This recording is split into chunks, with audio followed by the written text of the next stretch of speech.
President Trump spends a quiet weekend at one of his golf courses. The Senate is getting to work on Obamacare repeal and replace, following House passage of its bill yesterday.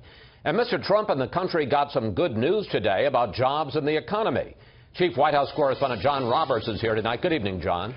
Good evening to you, Chris. Between the health care vote yesterday and a strong jobs report, it's 2 wins in a row for President Trump on the domestic front. But one jobs report does not make a trend, and on health care, the president is only halfway home. President Trump took a day out of the office to let the impact of yesterday's health care vote settle. But in his last public event yesterday with Australian Prime Minister Malcolm Turnbull, the president was basking in the glow of his first big legislative achievement. Congratulations on your vote today. Thank you very much. That was great. Yeah. Big day. Big day. A big day. Yeah, and every vote counts. The president did send a quick note to his followers on Twitter this morning, writing, quote, "Big win in the House, very exciting. But when everything comes together with the inclusion of Phase 2, we will have truly great health care."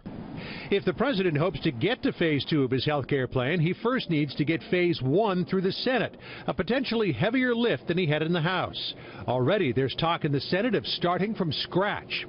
Health Secretary Tom Price urged both sides to come together for the sake of the American people. I would urge every single senator, not just those on the Republican side of the aisle, every single senator to engage in this process. This is incredibly important to get right because, as I mentioned before, the current system is failing folks in the individual and small group market. That has to be changed. With the blush of victory still fresh, the president was in a gregarious mood last night, praising the Australian Prime Minister's health care system. We have a failing health care. I shouldn't say this to our great gentleman and my friend from Australia, because you have better health care than we do.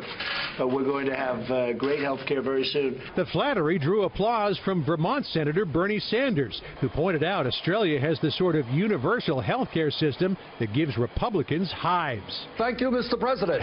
Let us move to a Medicare for all system that does what every other major country on earth does, guarantee health care to all people at a fraction of the cost per capita that we spend. Thank you, Mr. President. We'll quote you on the floor of the Senate. The principal deputy press secretary, Sarah Huckabee Sanders, in her podium debut said, well, the president was just being a good host. I think he was simply being complimentary of the Prime Minister, and I don't think it was much more than that. The president insists repealing and replacing the onerous mandates of Obamacare will lead to greater job growth, but things are already looking up.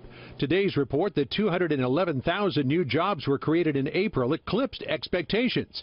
A welcome turnaround from March's anemic numbers and lackluster first-quarter GDP of less than 1%. This morning's jobs report showed that the president's economic agenda of serious tax reform, slashing burdensome regulations, rebuilding our infrastructure, and negotiating fairer trade deals is adding jobs across the country.